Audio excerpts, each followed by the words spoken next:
व्यक्ति को संतों का सत्संग और भगवान के चरित्रों का श्रवण और भगवान की कथाएं, संतों का संग, संतों का चरित्र तब तक व्यक्ति को नहीं मिल सकता जब तक महाराज भगवान की कृपा उस व्यक्ति पर न हो जाए और अनेकों अनेक जन्मों का पुण्य उदय न हो जाए। अनेकों अनेक जन्मों का पुण्य जब उदय होता है ना, तब तो जाकर के महाराज भगवान की कथा श्रवण करने को मिलती है। और अनेकों अनेक कथाओं के श्रवण का जो पुण्य फल है वो महाराज भक्तों का चरित्र है। अनेकों अनेक कथाओं का जो पुण्य है, महाराज रामचरित्र में तो स्वयं भरद्वाज जी महाराज ने इस बात को कहा है। भरत जी महाराज जब भारद्वाज ऋषि के आश्रम में पहुंचे, भरद्वाज ऋषि के आश्रम में पहुंचे तो सकुचाई से बैठ गए कि कहीं संत जो हैं मुझसे प्रश्न न कर दें कि तुम्हारे रहते हुए तुम्हारे बड़े भैया को वनवास कैसे हो गया। तो एकदम शांत मुद्रा में विराजमान थे। तभी भरद्वाज ऋषि ने कहा, बोले महाराज मुझे तो ऐसा लगता है कि भगवान के दर्शन का जो फल है ना वो भक्त के दर्शन मिलना, ये भगवान के दर्शन का फल है कि उसके बाद में ही व्यक्ति को भक्त का दर्शन होता है।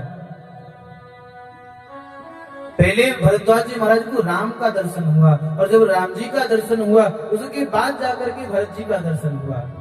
जैसे साक्षात राम का प्रेम विग्रह ही साक्षात भक्तों के रूप में आकर के प्रकट होता है, मुझे तो ऐसा लगता है।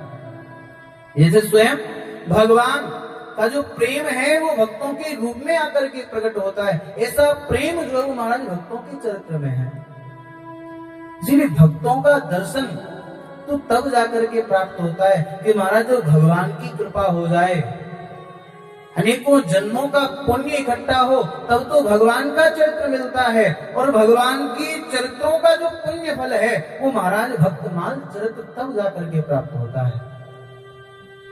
ऐसी परम मंगलमय कथा आज हम लोगों को यहाँ श्रवण करने को प्राप्त हो रही है।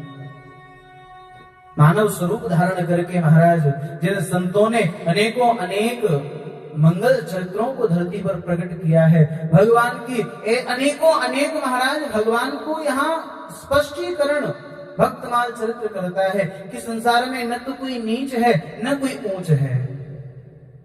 जो व्यक्ति भगवान का है वो महाराज न तो कभी नीचा होता है और न ही कभी ऊंचा होता है। भगवान के यहाँ सब एक समान है। ये हमको भक्तमाल चरित्र इस मार्ग को, इस बात को भक्तमाल चरित्र हमको बताता है कि भगवान कभी किसी में कोई भेद नहीं करते हैं। भगवान तो बस ये देखते हैं कि मेरा भक्त कितना है, व्यक्ति के अंदर मेरी भक्ति कितनी है, व्यक्ति के अंदर मेरे लिए प्रेम कितना है, विश्वास कितना है। ऐसे ही भक्तों के चरित्र जो हैं वो महाराज भक्तमाल की कथा, भक्तमाल ग्रंथ हमको प्रशस्त करता है। ऐसे ऐसे मार्ग ये भक्तमाल की कथाएं खोल देती हैं। किसी ने तो महाराज केवल हंसी मजाक में ही भगवान को प्राप्त कर लिया, किसी ने महाराज थोड़े बहुत परिश्रम से भगवान को प्राप्त कर लिया है, किसी ने तो महाराज घर के साधारण कार्यों को करते करते भक्तों ने भगवान को पा लिया।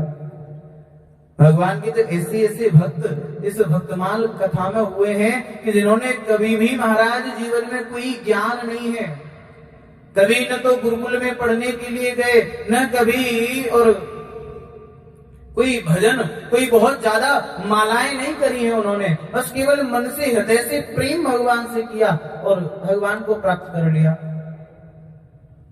तो ऐसे ऐसे चरित्रों को जो प्रशस्त करे वो महाराज ये दिव्य और मंगलीय भागवत की ये जो भक्तमाल चरित्र है उन मार्गों को प्रशस्त करता है।